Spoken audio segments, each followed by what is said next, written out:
Brianna Atkins from the Nocturnal. How are you guys doing today? Good. Hi. Hi, Brianna. So I'm actually a really big fan of the industry, so I was super excited when I got assigned to this junket. I binged last season and I've seen half of the second season, so this is a real big treat for me. Awesome. We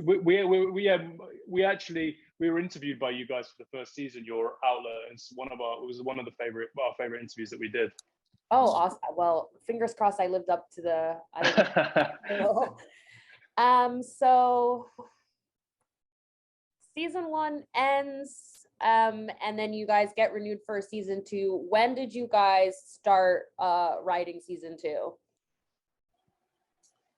Konrad, you can go first. We started in October of 2020, and is that right, guys? Yeah. I think so. And the writers' room was sort of from February to late April of 2021, and then we started shooting in July of 2021. July of 2021. We started writing it. I mean, writing being, when Jami came aboard, we started that before it was renewed. So we started actually, getting the materials together, writing the first 2 episodes, thinking about what the storyline of season 2 was going to be before it was renewed, just so that we had a little bit of a run up when the news came. And you guys had done some preliminary work when I joined you too, before I had joined you. So I think there had been some brainstorming sessions. And then I joined in October 2020. And yeah, we went from. And how do you guys strike the balance between each of the graduate storylines, like making sure there's equal enough screen time for your ensemble of characters? Jami? I think the story dictates it. And I think, for us, one of the things that I realized about the show early on is that, we've got these 2 desks, right? The CPS desk and the FX desk. And I didn't even realize this as I was watching it. I only realized it when we started working on it, that the CPS desk really kind of drives our hard-nosed finance stories. They're the ones who are always the big trades are always happening through that desk. If you've seen some of season 2, you maybe know what I'm talking about. Whereas FX, they're always kind of gossiping. They're always kind of it's over on the FX desk with Jackie and Kenny and Venetia and Yasmin. Yasmin's a bit always trying dealing with their shenanigans a little bit. So there's kind of a balance between the lightness and of the FX desk, and then also the kind of more hard-edged, finance-driven desk of CPS. So those are kind of things that we're balancing. And then, thematically, episode to episode, I think how each character, what they're dealing with, kind of dictates where they are in the storyline, if that makes sense. Guys, jump in. I feel like that was kind of muddled. Makes a lot of sense. I think, as Jami said, the narrative drive of the finance story is really, a lot of it is carried by Harper. And I think the show really foregrounds the two women in the second season. And then on a very basic level, sometimes we think of it in a sort of A and B story way from episode to episode, and we try and sort of episode to episode try and push people up and down in the pecking order in terms of who we're privileging. Four main characters across all the grads is quite a heavy load, so it's a good question and a perceptive question to ask. But I think generally we do a pretty good job of balancing it out. And I think the second season does a much better job of making sure that the stories feel more interconnected. I think we shot ourselves in the foot in season 1 a little bit, because we set up all these different pods in the bank, and then all of the characters kind of felt on their own tram lines. And I think season 2 does a slightly better job of bringing them all together and making sure their stories kind of intersect, and something in Harper's story will push Gus's, and something in Gus's story will push Harper's, even though Gus is outside of the bank, especially in the back half of the season. And you bring up Harper, that's my girl. But she I root for her so much, but she is such a frustrating character to watch sometimes. You know, I'll find myself screaming at the screen like, Harper, no, like, why are you doing this? Like, you know, but I think that's so refreshing to see such a flawed protagonist at the center of her show. Like, why was that important for her to be the center of the show, Mickey? I felt even when we're writing it, we have that reaction to some of the stuff that she does. But she's, you know, I think she's in some respects, I mean, this is maybe reductive, but in some respects an anti-hero. And the majority of anti-heroes on TV, you know, there was a movement almost of anti-heroes on TV, you know, several decades ago, and they were all, you know, older white guys.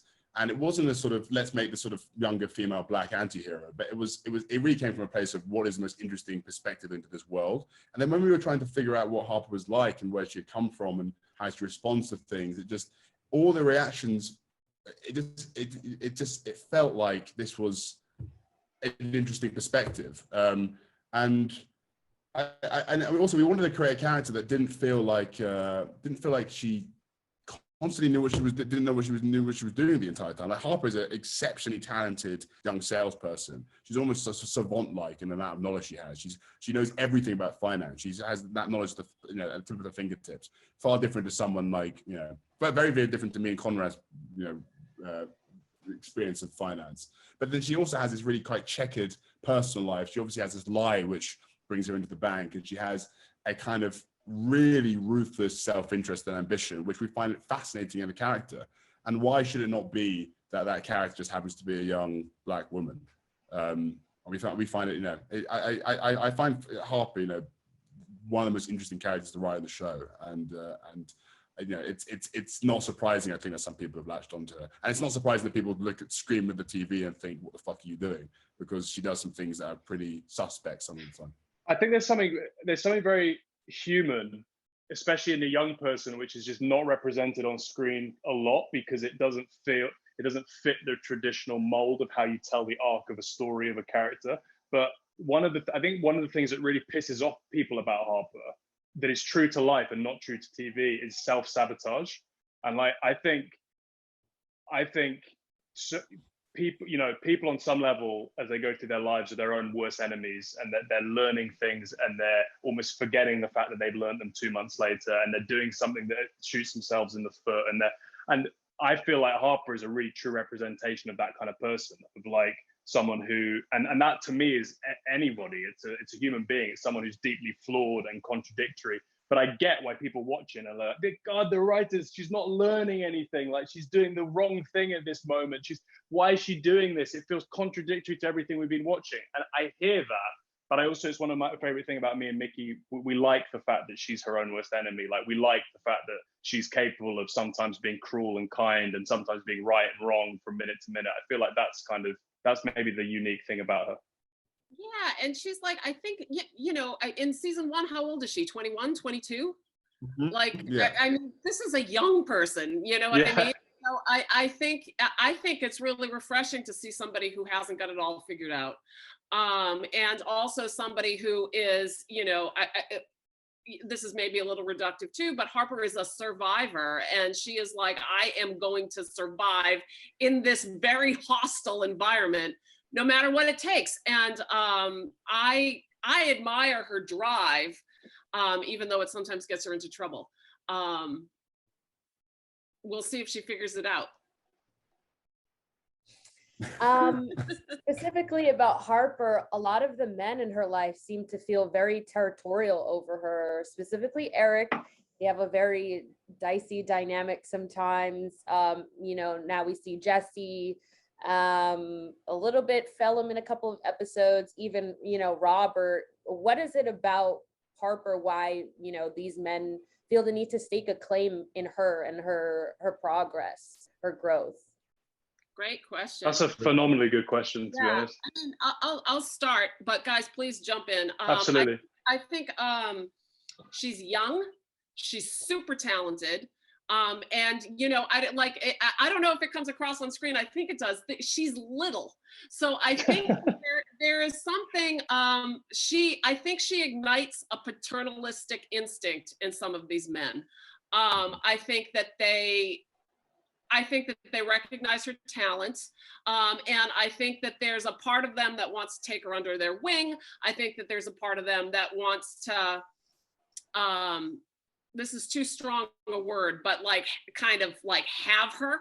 And I don't mean sexually or romantically. I just mean like they kind of want credit for her and they want to devour her in some way. And, you know, I think that that's something that a lot of young women come in contact with when they are working in a predominantly male world. And I think what's interesting about Harper is I think she's aware of that to a certain degree. And yeah, yeah, sorry, please, someone else. No, I think that's totally right. I was just going to say there's a theme in season 2, which was in season 1, but we've really brought it to the surface, which is a kind of generational story about being aged out and being young and coming up, and about what that relationship looks like. And I think ownership of youth and feeling like you're close to it, and mentorship, it allows you that vicarious thing of feeling like you're living that thing again. But it's also, but it's very vampiric, and it's also about control. So when, especially in the Eric relationship, but even in the Jesse relationship, when they'll sow the seeds for your success up until the point where they start to feel insecure, or that you're somehow co-opting their power, and then it becomes really dicey. And I think that's what Eric and Harper are going through the whole time. It's kind of like, I'm going to give you the seeds to grow, but don't you dare get as tall as me, because it makes me feel insecure about my own aging and about my own uselessness. And that is their dance in season 2 is really about that relationship of getting old in an institution full of young people, I think.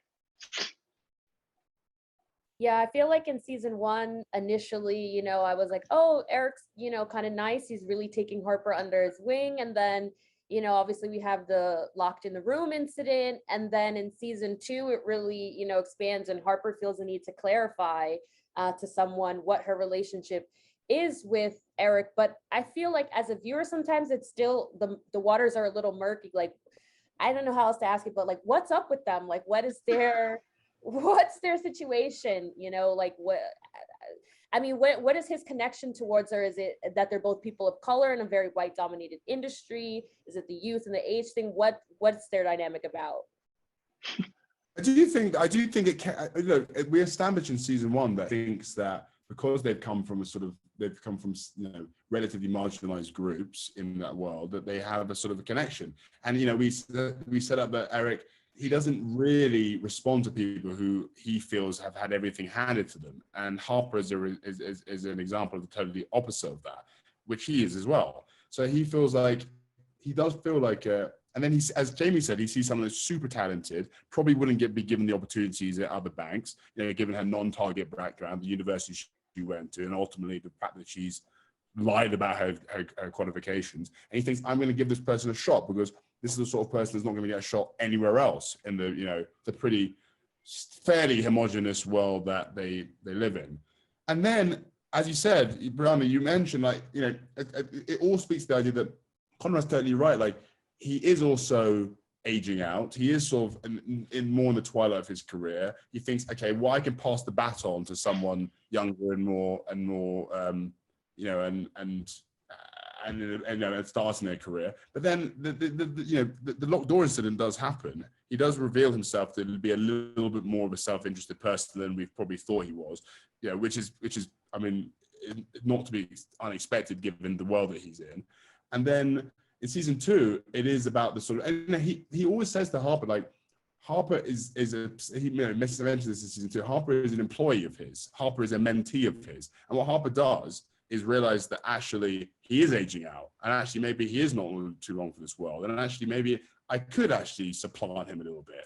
And we know this metaphor we used a lot when we were writing it is the sort of old cowboy, you know, at the end of their career, giving up to the younger, you know, young gunslinger, and ultimately knowing that that young gunslinger is going to be the person that puts the bullet in them. And you know, another weird metaphor we used was the sort of the Star Wars metaphor, which is like the older Jedi will always train the young Padawan, and ultimately the Padawan will kill the older Jedi and take over. And I feel like that is something that is, I don't know, very prevalent in this industry. You know, it's this industry is based on, it's a very, very young industry with not that many older people, and it's based on, you know, transferring information and knowledge and experience over to the young people, knowing that really they're going to be the ones sitting in the seat at the end. And in season 2, Eric is terrified that's going to happen, and ultimately, I mean, I don't know how much you've seen of it, but it kind of does. Yeah, absolutely. Brianna, I think your question is really good, because what you're sort of demanding of us in a good way is like, what is it about? Like, can you just put some firm parameters around what they want from each other? I think it's a function of maybe the writing, but I think more Mahala and Ken and their chemistry and the way they inhabit the characters. And I think its success is that it's kind of unknowable and will always be kind of unknowable. And you could write maybe 5 seasons of an arc for them, and there will always be this intangible thing between them, which for me is what draws me to the characters and what draws me to their scenes. It's like, what is this unspoken thing? And I think it is to do with chemistry. I think it's literally to do with charisma and on-screen chemistry. And now me and Mickey and Jamie have seen that in season 1. We kind of wrote into it as well. So it's a kind of, it's about 2 people who are never quite fully able to articulate their true feelings about each other, which is, to be honest, at the center of the themes of the show, is about how these people in this environment really struggle with being vulnerable around each other and articulating how they truly feel about each other. And I think what draws people to that relationship so much is the magnetism of the 2 actors and the fact that there is this unspoken thing between them, which is never going to be fully articulated. Yeah, Eric is actually pretty popular online amongst younger women. But I don't know if I have time to ask one more question. I could ask you guys a million questions. Honestly, I'm such a fan of the show. But I did want to know, for people who are a little bit intimidated by the finance talk, because you get thrown into it straight away, what do you have to say for people who want to get into the show but think they have to know a lot about this world of finance and banking? I don't know anything about finance and banking, or at least I didn't until I started working on the show. And I loved the first season. And I think that in the second season, what was great about the first season is that it was so authentic and so true to life to that finance world. I felt like, as a viewer, there was enough for me, even though I didn't know what was happening beat by beat, to know whether, oh, this is good for Harper, or this is bad for Harper. And so I think that is only kind of strengthened in season 2. We made a conscientious effort to make the show a little bit more intelligible for those of us not from a finance background. And I think, we always say, like, the show, I think, exists on a couple of different levels. If you come from a finance background, I think you're going to love it. You're going to love the jargon. You're going to love all that kind of like really authentic dialogue. And if you don't come from a finance background, I think you're going to love the characters. And I also think we have done a little bit more hand holding in season 2 to kind of get you at least on board with the broad arcs. You may not understand every detail of every trade, but you will understand, oh, Jesse and Harper are up to something. Oh, what does that mean for Eric? Oh, wait a second, what are they doing to Rishi? And what the fallout from these things are. Okay, that's my time. I honestly have so many more questions I could ask. I really, really do truly love and enjoy this show. And I'm so excited for season 2. I only watched the first half, so I'm excited to see what happens in the second half. And you guys have a little cult following online, so we're all rooting for you for season 3. Thank you. Hopefully it becomes bigger than cult. That's what we've got to hope. Cult's fine. I'm fine. For season 3, 4, 5, 6, however many seasons you guys want to go, I'm there for it all. So, that's great. Thanks for asking such good questions, Brianna. We appreciate it. Thank you.